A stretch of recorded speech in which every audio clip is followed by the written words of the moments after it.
السلام عليكم ورحمة الله وبركاته. اهلا بيكم في فيديو جديد من قناة ست البيت.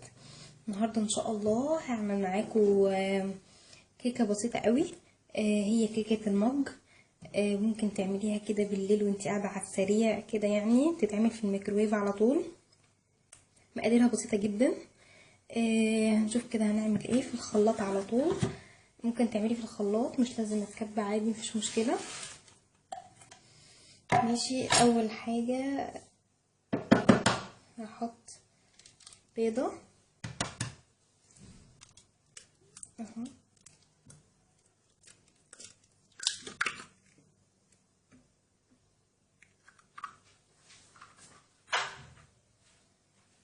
بيضة، ومع البيضة هنحط 3 معالق سكر.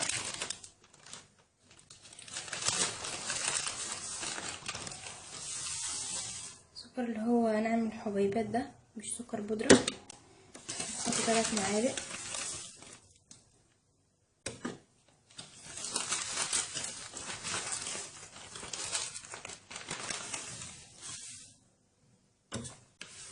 تمام، وهنبدأ نضرب.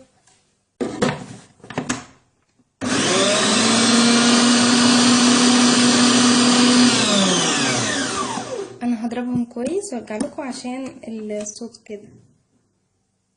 اهي يا بنات، انا ضربتها كويس قوي، ضربت البيضة مع ال3 معالق سكر، ضربتهم كويس. دلوقتي بقى هحط الزيت اهو، هحط 3 معالق زيت.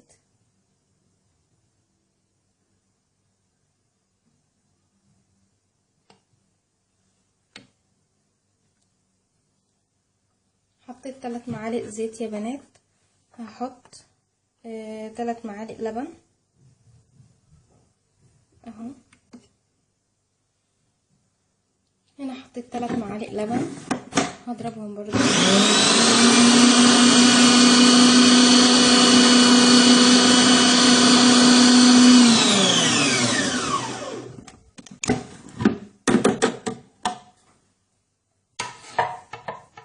بعدين هحط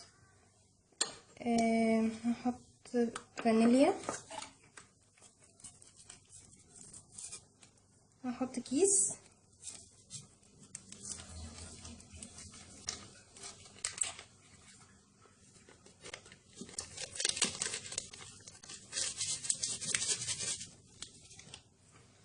وهحط بقى الكاكاو، هحط معلقة كاكاو واحدة، عشان دي بس ايه اكتر من معلقة. وبعدين هحط دقيق على 3 معالق دقيق، عليهم معلقة صغيرة بيكنج باودر،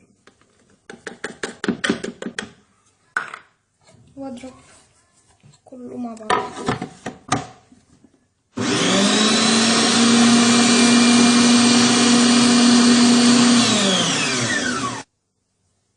اهي يا بنات ضربتها كويس اهي زي ما انتم شايفينها.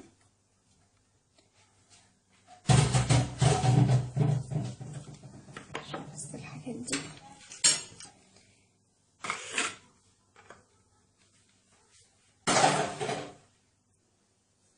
المج اهو يا بنات، حطيت فيه نقطة زيت، و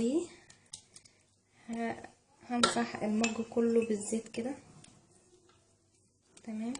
المج ده من الفخار، وهي بتحتاج مج من الفخار، مش مج عادي صيني ولا حاجة، لا مج فخار. تمام اهو، عملت كل المج بالزيت اهو. وهصب الخليط بقى هنا في المج اهو يا بنات. انا صبيت الخليط في المج، وهروح بيه على الميكروويف او على الفرن الكهربي اللي انتوا عايزينه. بس دي بتستوي المفروض في الميكروويف 10 دقايق بالظبط وبتستوي، او في الفرن الكهربي 10 دقايق بالظبط. على ما المج يطلع من الفرن بنات، هنعمل مع بعض صوص كده بسيط نحطه على وش الكيكه. انا حطيت هنا معلقه لبن ومعلقه سكر، هقلبهم مع بعض كويس لغايه ما السكر يدوب. اهي يا بنات السكر تقريبا داب. هحط بقى معلقه زيت. تمام، وبرده هقلب كويس قوي.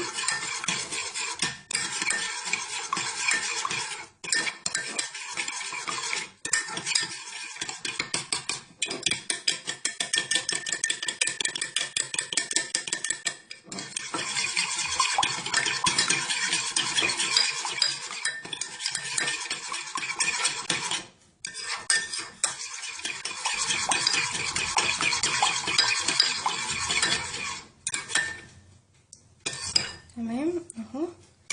بعد كده هحط حوالي يعني نص معلقه كاكاو او معلقه، حطوا معلقه مش مشكله، معلقه كاكاو.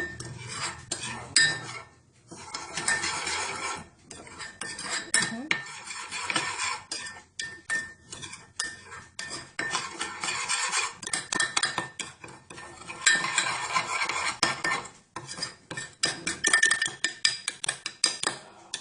افضل اقلب بقى لغايه ما يبقى صوص شوكولاته.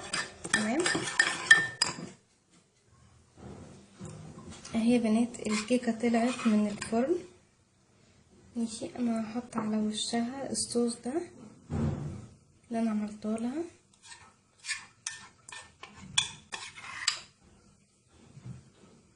اهو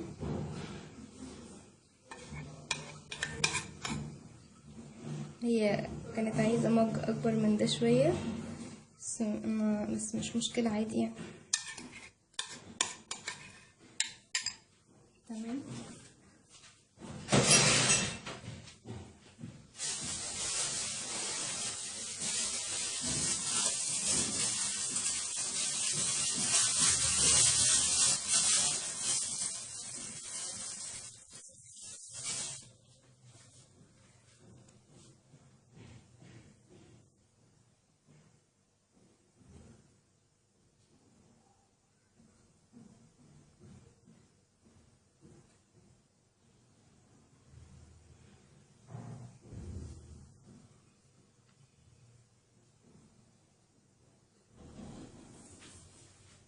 اهي يا بنات شكل الكيكه بعد ما خلصت اهي.